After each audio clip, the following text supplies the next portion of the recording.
Give the audience some tips on how to control costs as entrepreneurs when they're growing their business. How do you control costs and make sure that you have a profit year after year?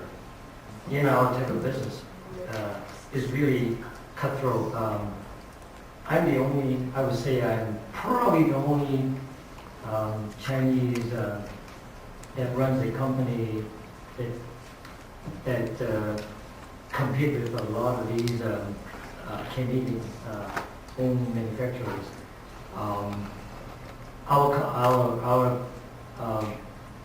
Many a time there are jobs that we are competing or quoting against 5-6 companies, and we won the project because we have to be number one. I guess you have to have very low cost or low price. I mean, piece price, say for example, and also be very flexible, because a lot of times in automotive there's a lot of rush.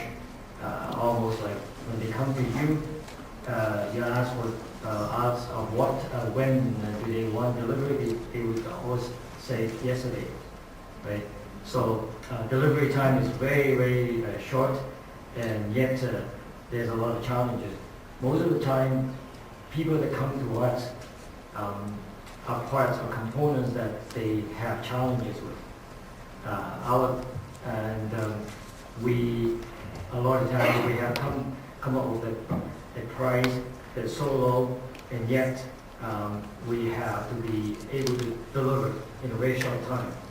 And in order to do that, I suppose if we were to use manual operators, there's no way you can compete with competitors. So we always make use of robots or automated machine, and we always be able to turn it around and take a part. We always think in terms of how can we make the robot make the part fast, make the part faster than, say, the competitor. So we always more or less drill in our mind that everything that comes to mind, we have to almost spin them out, like generate almost like printing money. But I guess cost is always competitive, and always I guess in every customer's mind, the lowest you can give them the best. So many a times we would lose a job to somebody else with maybe 2-3 cents per piece, and so a lot of times, particularly if you were to walk into a new customer's shop, you might sometimes even have to take their loss in order to start. However, cost is always a matter for everybody, and for us, I suppose we have a team in such a way that we always think of continuous improvement, and anytime if we can cut costs or save it down, we'll, but it's difficult. Okay. Thank you. Well, we only have about 7 minutes, am I right? Okay, I'd like to throw this question to all of you, but after hearing what Bruce said in the video that I watched actually last night, you say motivation won't get you too far. Now tell me how you going to go through, how you going to prepare to go through all these ups and downs, up and lows, whatever you call it. Any one of you can add to it. It's being passionate about what you're doing. And I think that any entrepreneur has an internal drive to succeed and to bring their ideas to the world. That you have an internal kind of tenacity and confidence that's, I think at times unnatural, because you're prepared to take great risks and go through very deep lows in order to achieve your goals. I think any entrepreneur here would understand what I mean when I say that. Would young age help you? Because for my age, I can't. Actually, you know what? I think youth has a lot to do with it. I mean, I think with my life today, I don't think I could do what I did when I was 22, to be honest. The things that the passion, the energy, the drive that I had, those are all lost in my youth. And it took a lot of that kind of just inbred, inherent kind of tenacity and confidence that I don't think you can teach that. And that's really the difference between an entrepreneur and someone who is entrepreneurial in their thinking but working within a bigger corporation. So there's people who work for Federal Express or IBM and big corporations that are very entrepreneurial in their thinking, but they're not truly entrepreneurs. Was money the motivator at the time when you were 22? No, see, that's one of my things with talking to young entrepreneurs about finding their motivation. You have to know why you want to be in business, and the two top motivators are money and more control or which will mean more free time. And none of that really ever happens unless you become successful, and there's a long road to get there. And even though they could be something as an eventual goal, it shouldn't be a motivation, because it's why a lot of entrepreneurs fail, because they don't achieve those immediate successes, and they don't have the drive to make it to the end where you do have those kind of freedoms and that kind of financial success. So early on, you have to find really what your motivation is, and then after that, it will only take you so far, because it takes your own kind of drive, passion, energy. Because if you're not passionate about it, no one's going to buy your product or your service. If you're just motivated by money and you say, oh well, I can sell this computer chip because everyone, people need it, but no customer will buy from you if you can't convince them that you yourself are passionate and really believe in the product. Hope that makes sense. I totally agree with Bruce. I think the most important key point is passion. I think maybe as entrepreneurs, the same experience. We have to work in 7 days a week, and maybe each day more than 14 or 15 hours, Maybe from the beginning, you have to make a life. Maybe money is very important, but after 3 years, definitely money is not the reason anymore, but the dream, the passion. Without passion, nothing will happen. If you didn't have a passion with a business, you can run a business, but it's a small business. Definitely, it will not grow up, and you will not become an entrepreneur without passion. I also mentioned that I think you love to do what you do. I think that is important. It doesn't hate. It's a lot of people say, I hate this job, Then get out there. That's my statement. But you have to love what you do. Like I said, have a passion on it. I recall if you are an entrepreneur, early stage, 80% of the time you do the work and get 20% of your result. And 80-20 rules. Today, being successful, you only work 20%, 80% of the result. How? Because we are not doing it. Somebody else is doing it. That's how I mean by that. So it doesn't mean that you're not doing it, but you're doing a different skill. And this passion, the word, if you look at it carefully, it actually means pass it on. Pass it on to somebody else who can succeed in it. So if you remember the word passion, if you can be passionate and pass it on to someone else to manage for you, then you'll be successful. Most of my employees, they don't like the job, but they don't go. I just don't understand. I read a recent survey about companies that why do they stay in the company? The number one reason why they stay in the company is not because of money. A lot of you think it's money. It's the environment. Why they want to be there? It's the atmosphere they want to be there. That supersedes the money. That answers the question. Money is not everything. It's the environment. It's the opportunity you have. And that's key in my business too, actually, because the travel industry is notoriously a lower paying industry.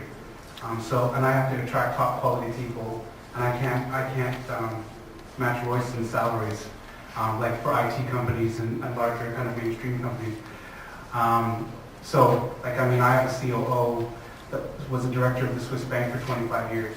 I couldn't match his salary coming in as my COO, but I could certainly offer him an environment, a challenge, excitement, fantastic company that has a huge future.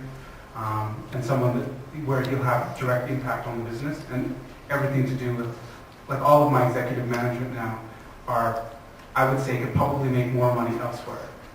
Because of the nature of the travel industry, it's not that I don't want to pay them more. I have to stay competitive within my industry. But we have very, very low turnover. It's less than 5% turnover in my company. And it's because of the company and the environment you build for people. So I totally echo what Royson said. Totally, because for first time I'm staff for Chinatown. Last time I'm just tear on the old building, make it a new building, and everybody think this guy, is crazy because Chinatown is most Chinese move out to Scarborough or to Markham. So how come this guy would do a restaurant in the Chinatown? That's my passion thing. Because I want the customer, got a very good food and a good environment. So, customers I want to customer enjoying the food and also enjoying my restaurant. Also, staff, I'm very focused in the staff of a patient because the staff in the rush hour, because in the cooking line, I'm very careful of stuff on the cooking line. But a lot of times it's a very, big stress. So if a very big stress doesn't make good, they can make good food. So, that's my opinion. I would say you love what you do. My specialty is always in welding, so I love welding. Every time if there's a challenge that involving welding, I would jump into it and find a solution. And once I found the way to meet the challenge, the feeling of overcoming the challenge is the most rewarding. And for all these years, I've been basically in this business of overcoming, taking challenges for my customers. I guess this is probably what has been keeping us going. 这次来听这个讲座，感觉怎么样？很好啊，大家有收获啊。这些entrepreneur 都是蛮有经验，very successful，然后从台湾来的。你看，你觉得这个有 practical 吗？就是说他们讲了很多理论，到底那个有没有比较实际的那种建议？那我觉得 both they cover both 理论跟实际的经验，因为他们都是 successful entrepreneurs, so they have a lot of experience to share. And they point out the most important is not the money issue, it's the motivation and the passion for what they like to do. 你自己从事什么行业？我自己是 engineering， 我做 engineering consultant。生產美術做緊自生意。唔係嘅，都係陪媽咪。今日母親節咧，就陪媽咪嚟睇下，咁睇下佢可唔可以攞到啲靈感去做生意。你聽咗呢個第一節咧，嗰個感覺點樣？有啲咩收益？都幾有幫助嘅，佢哋各有各都有好多經驗話到俾我哋聽啦，咁就學到啲嘢嘅咯。咁你本身自己唔係做緊生意係咪？自己唔係生意。咁你會唔會 inspire 你去即係創業啊，或者做緊啲嘢？其實我覺得 Maria 都點講啊？好 inspirational。我本身就係教育界嘅，咁就睇到佢可以幫教育界度可以創一個事業出嚟都幾有靈感咯，咁都可以諗下嘅。咁你聽咗呢個講座，覺唔覺得有冇咩需要改善嘅嘢或者係？改善方面其實都幾 entertaining 啦，咁就如果可以或者可以 display 到啲 question 出嚟，咁俾我哋個個睇到啲 question 係乜嘢咁樣咧，就可能會俾多啲觀眾多啲嘅information。你係咪香港人？之前係嘅，香港出世嘅。我覺得太簡單、太簡短了。就是說，每個創業者他每一個過程中，他遇到的難題、遇到什麼困難，他應該詳細的講一下，他是怎樣解決的，怎麼去找方法的，這個應該跟我們講一講，這個比較好。謝謝。這個會不會是商業秘密啊？商業秘密啊？不，我觉得这应该是，这怎么说？它不要涉及到具体的嘛，就是说它一个方法可以告诉大家，是吧？好，谢谢。你是什么地方来？我是从大陆来的。你自己也是企业家是吗？我不是，我想成为企业家。所以通过这个讲座，你觉得你会创业做企业家吗？其实一直都有想法，但是找不到方法。就是说，因为来到多伦多这个地方，什么都不熟悉，然后觉得有一个坎儿在这里，就是。他刚才他们也讲到创意这个行业，你觉得对创业有什么帮助吗？我觉得其实就像他们说的，其实行业不是重要的，最重要是兴趣。就是说，我现在面临的一个难题就是我怎么由我的行业向兴趣这个方面去进行转变。然后你在国内也是做什么企业的？我是做机械的，做工程的。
Here's a question that's for everyone.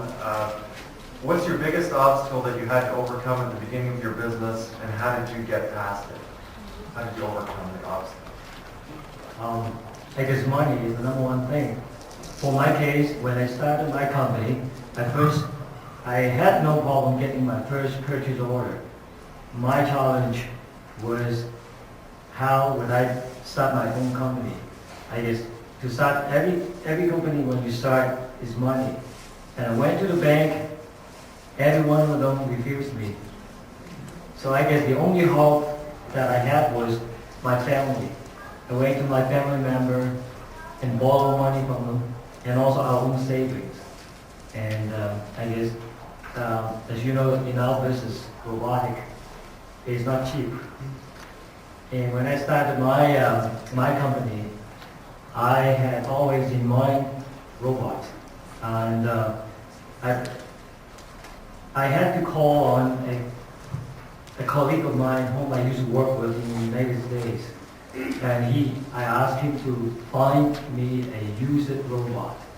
At that time, it was a used robot, but it was still very expensive.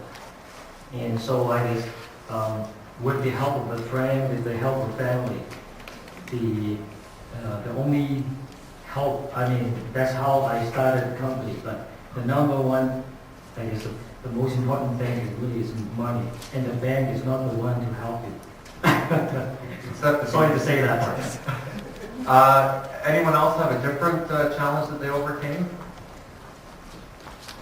So money, everyone agrees that money is the biggest obstacle? I don't know if it's for every business, but I would say the financial challenge was something that I had to overcome as well.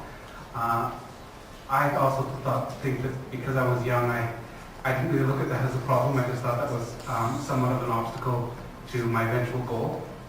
But one of the biggest challenges for me, I think, is starting a business. Now, my business being very unique, the time that I started it, it was a very unique idea and a new concept of travel. So I didn't have other competitors to look at. I didn't have other business models to study. And I didn't get a lot of support from either mentors or banks or anyone, because no one understood my idea of what I wanted to do. So my challenges were personal, overcoming not having that kind of support. I don't say this contentiously because I'm not trying to be trying to even say something bad about people who didn't help me in when I first started. Because even my parents didn't understand really what I wanted to do. When I announced to my parents at 22 that I wanted to move to Toronto and start a business, and I had $800 in a credit card in my pocket, they immediately thought I joined a cult. But the truth is, I found it very difficult to explain myself what my idea was. So a lot of my challenges were personal, just overcoming the fact that, a lot of people just didn't understand the idea, so naturally said it was not a good idea. And so I proceeded to go and proceeded to move forward because, I was really passionate about the idea and I really knew that I was onto something, but I felt at that time, back in 1990, that I was really self-driven. And so my challenges were personal that way, and financially as well. Obviously, it was an obstacle. I like to take advantage of the situation that, bank does not offer you, because you're a new startup, they do not offer you all this security, and so on. You do not have security to give to them. That's where we come in, some entrepreneur. If you have a product, for instance, today, you want to sell to Walmart or anybody else, you do not want to invest in it, come and see me. And Bruce, I'm just wondering, how did you convince your first customer? For me, another challenge I had is because of the style of travel that I was doing was very unique. It's small group travel. We were using local transport, staying in local accommodations. It was the beginning of what we call ecotourism, and I called it adventure travel at the time. And so I never had the benefit to be able to just advertise. Like I couldn't put in a newspaper tours to Thailand or tours to Peru because the concept and the style of what we offered was so different. So for me, it was getting up in front of people and speaking about what I was offering. My initial start was complete, what they call, I'm a classic guerrilla marketer. Getting out in front of anyone who would listen. I would speak in front of any college, any school. Humber College was very good to me. U of T was very good to me. Mountain Equipment Co-op here in Toronto, I got in front of, they would put groups together every Wednesday night of travelers who were out buying travel gear, and then I would come in and talk to them about travel and adventure and these kind of new group tours. But I mean, my first 2 years, I would think that every passenger that went on our trips, I spoke with directly to convince them to go on our trips. So I was out every day. I would speak at any camping store, outdoor store, any college. People would put groups together in their homes of friends that were thinking of going to the Galapagos Islands or wanting to do a safari in Africa, and I would go and kind of sell them on the concept of what I did. I understand that you came from Edmonton, Calgary. Yeah. Definitely not Edmonton. Before your first tour, before you turned in your first profits, how are you going to survive? Well, it was very tough. I mean, I worked on the weekends, I worked in the evenings, I did my thing in the day, I did what everyone I think here did. No wonder you look so familiar to me. I must have met you in the McDonald's restaurant. No, I got fired from McDonald's. You obviously didn't read enough. I got fired at McDonald's. But no, I had jobs all in Toronto while I was first starting on the weekends. I worked in the evenings. I just did what I had to do. And I mean, right now it's amusing, but at the time, I would have had it no other way. I mean, I was really driven to do what I wanted to do. For Maria, how do you balance career and family? Oh, it's a tough one. And I think it's very hard to balance. It's very hard to balance the career and the family. Sometimes you really want to, but sometimes you really want to, but if you put all your heart on your career, it's nearly impossible to share the time with your families. I try my best. I think that's the most difficult thing for me now. And but anyway, I'm a lucky woman, and I have a very happy family. My parents support me, and my husband didn't understand me, but he supported me. Just support, needn't understand because we cannot understand. Anyway, and my daughter really loves me, and that's the flower my daughter gave me this morning.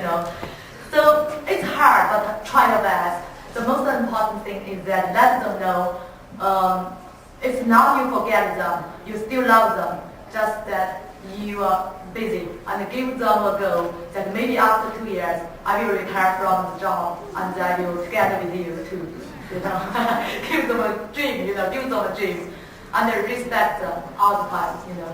So all the events I will bring my families, even today. Thank you. How important is it to have a transition plan so that when you want to retire, and this is go for all of our entrepreneurs, for when you want to retire, that the business can make a successful transition? Actually, first I come to Canada. I think I only worked 10 years, but that's not true. I'm not gonna make it. So actually, you know, for retired, you know, you need planning, but still, you know, something you not can compete, can, you know, for overcome, you cannot can, you know, for me, I just want to, for if 10 years, okay, if for 10 years, but still right now, you need working hard, and also you need a very good planning. Okay, thank you. Because Maria just talked about the importance of her family, her daughter, her parents. Is that more important, or is it more important to be individualistic and aggressive? Maybe another way to phrase it is, are there differences in Chinese culture and Western culture when you come to running your own business? Any conflicting side make it more difficult to make business decisions? Maybe Chinese getting influenced by Chinese traditional value as well as Western value. I think it's a better way to put it. Maybe Jim, I will answer in the best I could, is that bringing the culture in your company, using the company as a culture, being maybe 90% or 95% of the employee are made up of Chinese in Santa Computer. At the same time, selling to a Western culture or Canadian culture, in fact, our behavior change. Behavior change in a way that we respect the culture and understand the culture a lot better. At the same time, we retain the Chinese culture or the background culture what we have, and the strength of teamwork and the expectation, and also that the opportunity given to all these, especially the new immigrants who work with us, is very strong. Strong belief that personally, because we are also immigrant, and as a result, they respected us a lot more, being successful. So, to tie up with what you are saying is that the culture itself, I don't think is the real issue. It's how we adapt, how we use the culture towards the business sense. At the same time, I don't believe that Western or the Chinese culture are very different in terms of family expectation, in terms of spending time with your family or your love for someone. I don't think there's any change. I think the only change is that in more on the way we do conduct the business in the business sense today. To answer the question on that. May I make a comment?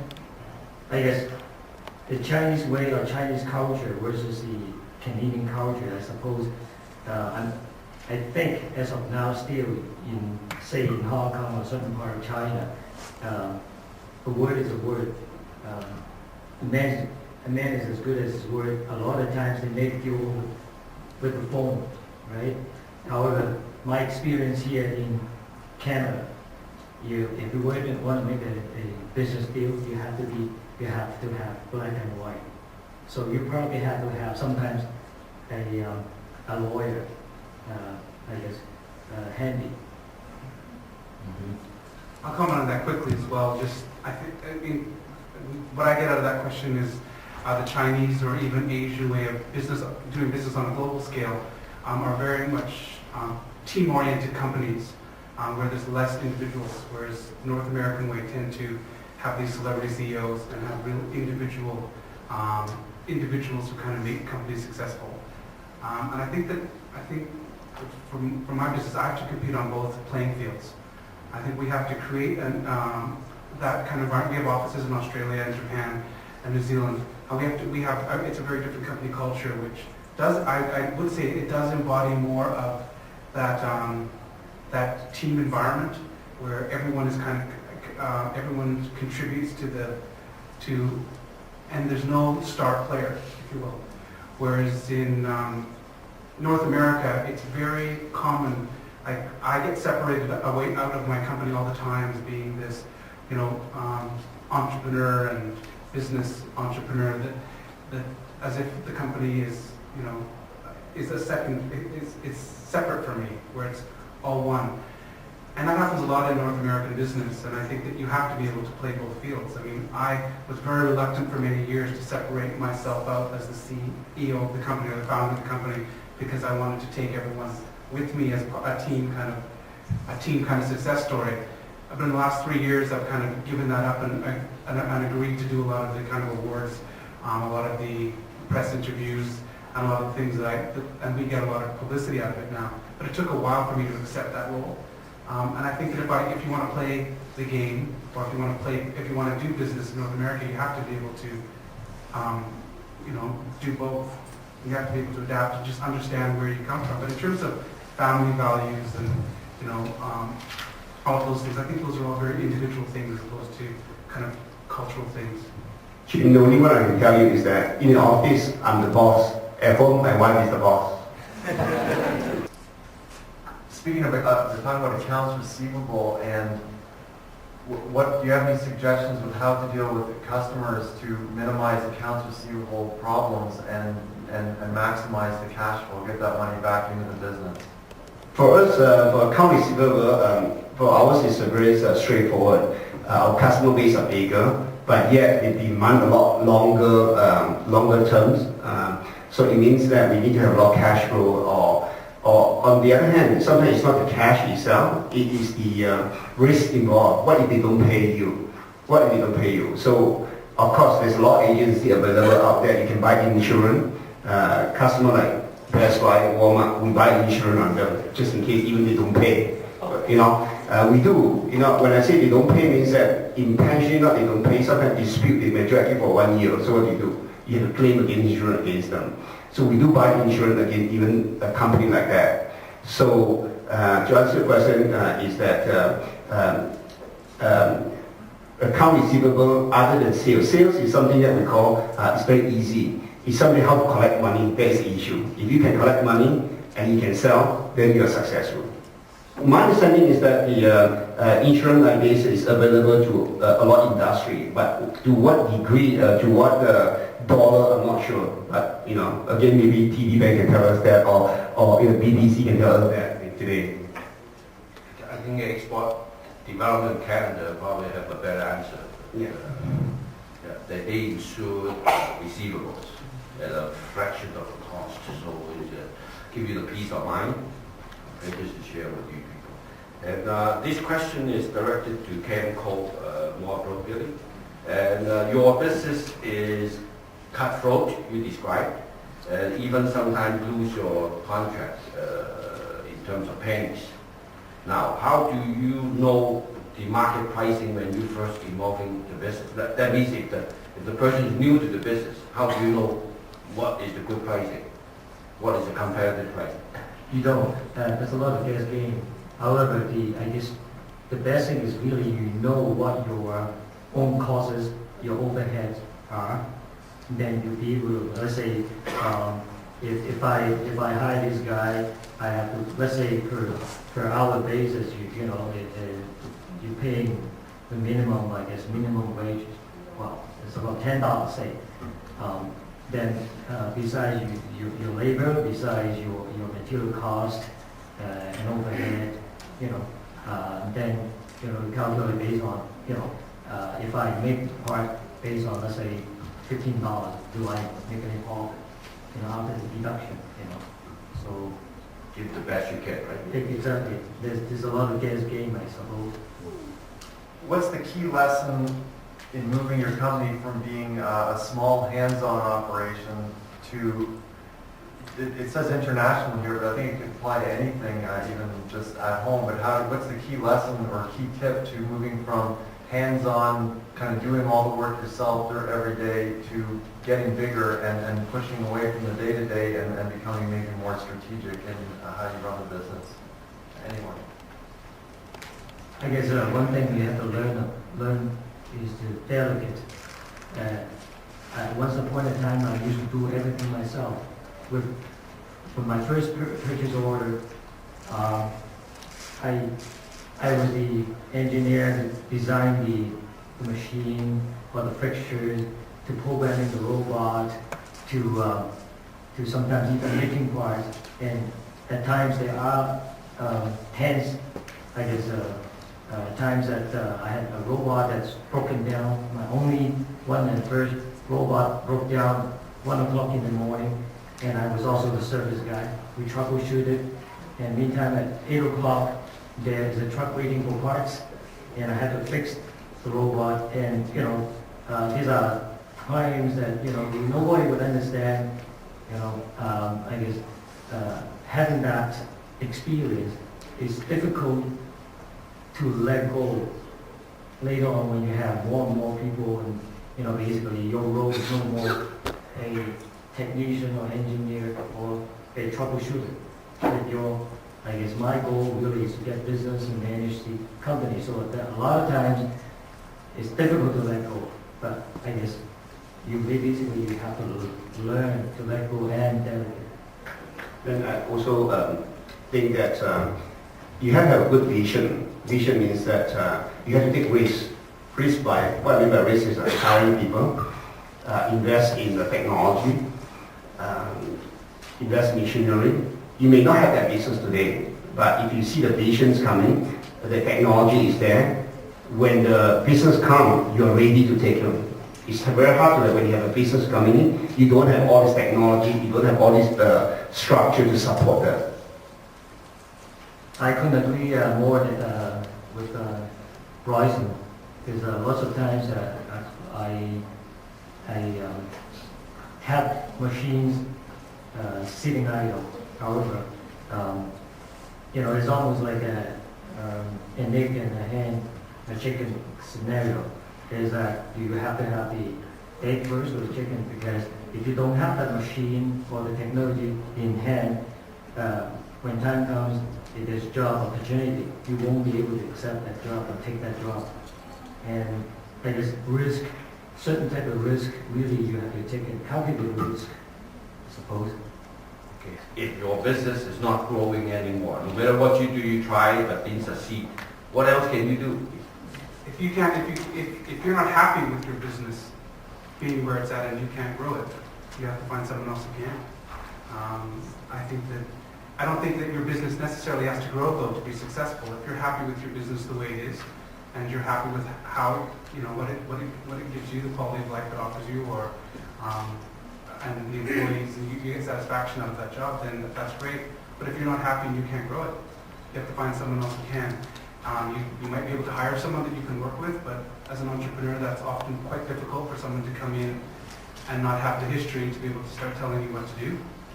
All of us have probably gone down the road of consultants, but if you can't do it, I would think that if you can't get it there, find someone who can, and that's either by selling it and stepping back, selling a part of it and taking on a partner, or if you're flexible enough, hire someone who's going to put you in a secondary role and maybe teach you how to run your business. And if none of those work, maybe it's time to get out. I can only speak from our own experience in the computer industry. The margin that you make is less than 3%. So you may be doing about volume, million dollars, your margin 3%. So it's very tough. So obviously for us is that every year the technology, the erosion of the price point, every time it's eroded. Every time new product comes out, the price is reduced. So it means that it's not that you're not selling more. In fact, you're selling a lot more unit, but just the price is lower, that's all, to keep the same revenue. As a result of that, early on I would say that, in fact, we always look outside the box. Early on I said we are in food business. Why? Not that we are in good business. We look at this, there's a saying that the other side of the grass is always greener. but it may not necessarily be the case, but it's always greener. So, like Boosting, maybe his business, 50% margin, I love to be there, but I don't know how. Doesn't mean that I will get in there. To answer the question is that you can diversify, but make sure that they are within your reach, within your control. Otherwise, it makes you weaker as a group, as a company. At what point in those young age that you start to feel your travel passion is a serious business? What are those signs? I'm sorry, what were the signs? That you feel that the travel is a passion for you that will become a serious business? I would say, I started the company in '90 with a lot of ideas and a bit of a dream, I guess, because travel, it's a sexy thing. Everyone likes to travel, and it's a well done industry as well. Everyone, there's lots of travel companies out there. So putting a new spin on travel and coming up with new ideas on how people can travel, on how people can meet people through kind of cultural experiences through travel, was more of a kind of an idea that I was personally passionate about. I would think that the signs that we were successful came many years later. We were very small for a very long time until we started to export. The problem I also have in Canada, which on a bit of a side note, is Canadians only get 2 weeks holiday, which I only realized after a few years of being in the business. Whereas Germans, Australians, Brits, United Kingdom, France, they all get 4, 5, 6 weeks holidays. So here I am fighting to take people away on a safari in Africa. It takes 4 days to fly there and back. If you have a 2-week holiday, you have time for a 11-day safari. So I think the turning point for us was around '95, which is 5 years later, when we started exporting to the UK, Belgium, Holland, Scandinavia, Australia, New Zealand, and we started having great successes there. That I realized that the business had legs and had a long-term future as being a business that I wanted to build, and we could achieve great success, not just be another travel agent on the corner or another travel store, but something different and special. But it took a long time. Okay. What are your most effective methods for promoting your business? Yeah. And for recruiting your customers, your students? Yeah, talking. Yeah, give the seminar. A lot of customers there, and you cannot imagine. From 2000 until 2003, only one staff in my college. I'm the president, and also I'm the cleaners, even only myself, and I talk with all the customers, and so from then on, every class before they start, I will give a very short seminar and tell them how is the marketing, and we should keep on going, and never give up. I tell them, but in fact, I tell myself, in the meantime, I tell myself, and so the customer, they get into our college, not only get the technicians, but also English, but also the passion. It's very, very important, So I think that's my way to get the customer, give them passion, and let them trust themselves and never give up. So word of mouth and networking as opposed to spending money on advertising and other things? Yeah, definitely. And always, I think advertisement on the website, on the newspaper, on TV, it's very, very important. Okay. People always say if you are not honest, you cannot be a good and successful business person. Do you agree? If not, what will you say? How to say that? I think it should be from one of my students. Yes, you should be an honest person all the time. You should be an honest person all the time. But you should give them a dream, because my customer is a little different from others. Most of my customers is Chinese immigrants, and they have very good background, and they have the master degree and doctor degree in China. But after the immigrants to Canada, most of them do the labor jobs, And the only reason is that not because working the job marketing. The only reason is that they give up themselves So I must let them know, never give up yourself, and if you work hard, then there should be a wonderful life in Canada. So it's not honest or not honest. I just let them know they shouldn't give up. Yeah. Anyone want to add to it? 1 minute, 1 minute? Is your question, do you have to be honest to be successful in business? Is that the question? No, the people always say if you are honest, you cannot be a good and successful businessman. Oh, that's such a different question. I would have to say that that's not true, that it's been proven over and over again. Not in my case. I feel that our company is very honest and what I do is very, very honest, and in my business, the consumer demands it. But there's very, very successful businesses all over the world that have been successful without being honest. So I don't think that the statement's true. In my case, I mean, I definitely preach honesty and truth within my organization, and I think that we've been held to a very high standard. But in business, if you're looking at general business, there's many companies that aren't honest that are very, very successful. So, well, I'm not trying to convince anyone here not to be dishonest to be successful. Just simply answering the question, it does exist. That's good. So honesty in many ways can get a lot of trust and integrity, and you get a lot of referral to your business, so you can be successful. Great, thank you. Yeah, I couldn't agree more. 100% of my business is by word of mouth, and people return or newcomers actually having referred based on honesty basis. Good. Thank you. Now, let's wrap it up. But now, before we close it, I'd like to have some words of wisdom from you people.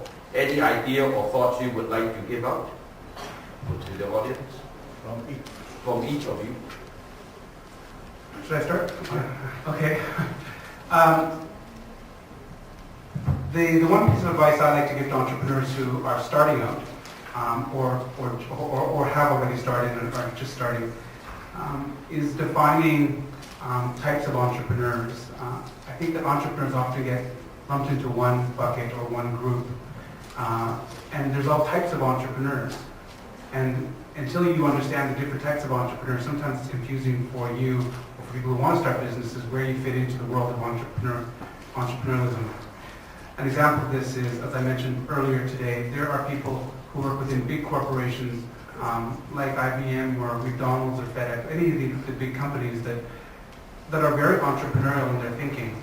They're very highly educated in entrepreneurship and embody the thoughts and kind of the work style of entrepreneurs. Very hardworking people who define their businesses. There's the entrepreneur as well that kind of runs a franchise, like a Second Cup or a Tim Hortons or a corner store, a family business, a restaurant. Those are entrepreneurial people as well. They're very different. And then there's the other entrepreneur who really creates ideas or creates new concepts or new ways of doing things, redefines industries. Like Royson was in a very competitive industry, went into a very competitive industry and carved out a niche for himself. Those type of entrepreneurs are very different, and until you find out where you are, your motivation to be an entrepreneur might be to, because you want to control your destiny. And I get that, I understand that passion to want to do that. But you can do it in so many ways. It's not necessarily reinventing the world. Not every entrepreneur is Bill Gates. Not every entrepreneur is, Jeff Bezos from Amazon, or Jack Welch even from GE. Every entrepreneur is very different, and understanding where you fit in that family of entrepreneurs is very important before you start your business, because they all involve, I think, a very different set of skills. And I think when I talk to entrepreneurs who've not been successful, who have failed, it's usually very simple things that they didn't take into consideration of where their skills best suit them to being an entrepreneur, so they can still achieve their goals of being in control of their destiny through entrepreneurship, just understanding how to do it. Hope that makes sense. Thank you. Yeah, I like to look three things for all of you. The first thing is that believe in strong culture. Create a culture for yourself. Make a small company, start it out. Have a culture so that everyone in the company understands your culture. For us, Semtech, we use 5F culture. So the first F, we say everything we do is very fast. First F is fast. Second F we use is that we are very focused on customer, employee, and suppliers. The third F we use is that we're very flexible to do business with, flexible to get it done. And the fourth F we said is that it's friendly. We're a very friendly company to work with. So it's a culture that we have. And obviously the last 5F is fun. So really, this is culture that have the same common language in our company. So when we talk to each employee, we use a 5F to train them. 5F talks about, we won't say, why are you lazy? Why are you slow? It's fast. Remember the first F? So that's why we use the same culture. So strong culture is very important. The second part is that read books. For me, one of the books, motivation for me, if you want to be a good manager, read 1 Minute Manager book. The title is called 1 Minute Manager. It's by Ken Blanchard. So it tells you how to be a good manager. That's one way. If you want to be a good salesperson, read the book 1 Minute Salesperson. It's the same thing by the same Ken Blanchard. It's the same author. It's good for you to good start so that you understand how to manage people and how to be a good salesperson. The third thing I want to share with you is that success does not come easy.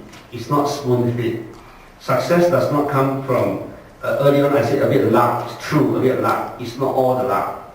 Success comes from the level of implementation.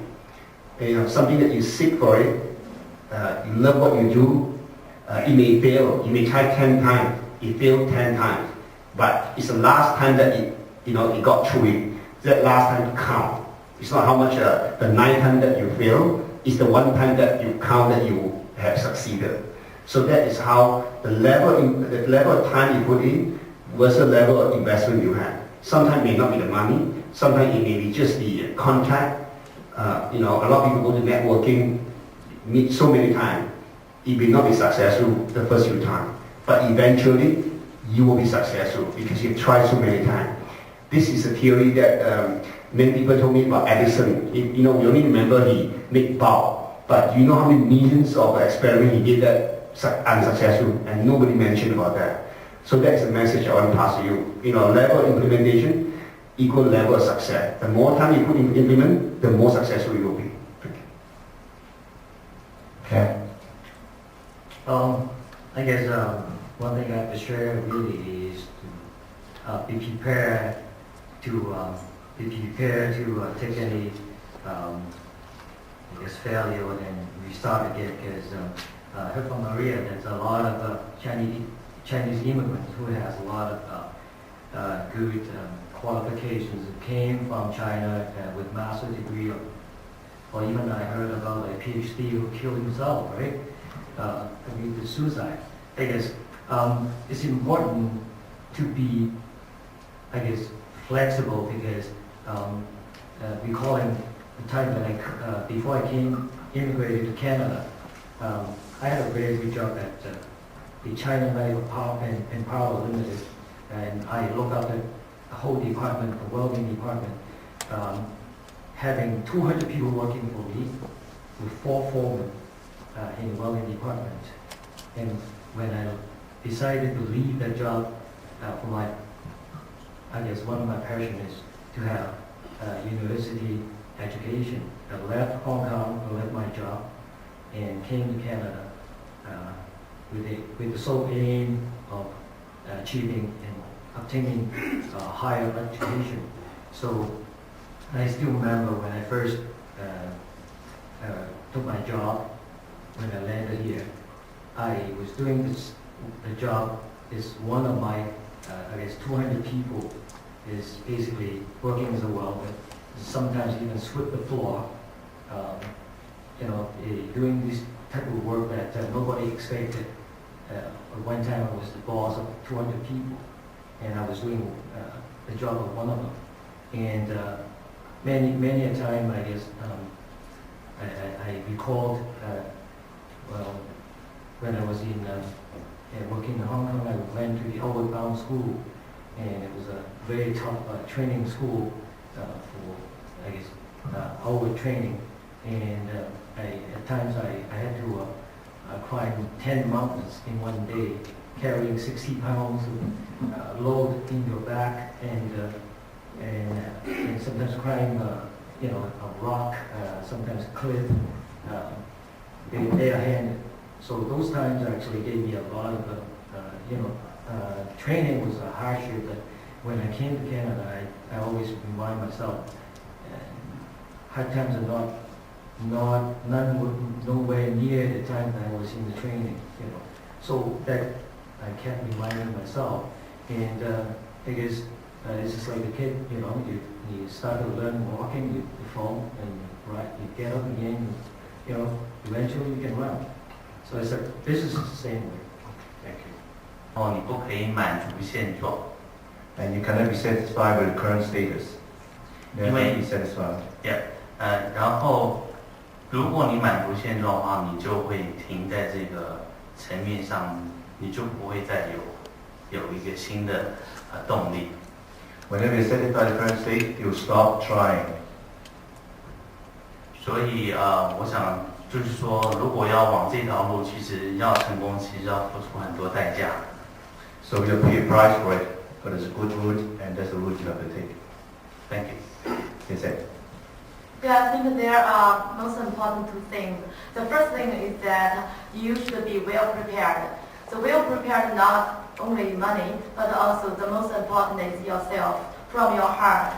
If you want to be the entrepreneur and if you want to run your business, not just a job, you should let yourself know that you are not a normal person. You should pay much more than other persons. Your time and you have to hard work and even every day you have to smile. Each morning when I get up, I tell myself, Maria, keep smiling to anybody, to everything, whatever happens, keep smiling, So the first thing is very important is you should be well prepared for yourself, that you prepare to pay a lot than other persons.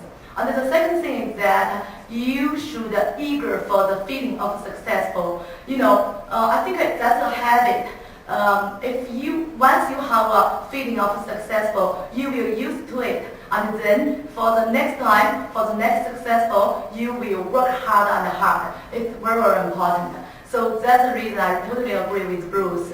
If you feel your business not grow on, and if you cannot find the successful feeling on your business, just sell it, find another business, which one can make yourself feel the successful. It's very important. Thank you all. From the moderator teams here, Steve, Fred, and me, we want to thank Maria, Brian, Cam, Royston, and Bruce. It has been an enlightening and enjoyable afternoon. Thank you. Let's give them another round of applause. This has been a wonderful afternoon. We've had great inspiration and encouragement as we've listened to the award winners talk about their businesses and their great successes. And I'm sure new ideas have been planted in our minds and also the confidence that we need in pursuing our dreams with hard work and with passion. I'd like to take this opportunity to thank the ACCE for organizing this business forum. Karen Ng and her committee have done a great job. And on behalf of my fellow sponsors, I must say that it has been a pleasure to participate today and to be part of the event. We'd also like to thank all of you who came today for your support, and we wish you well in your business ventures. Thank you.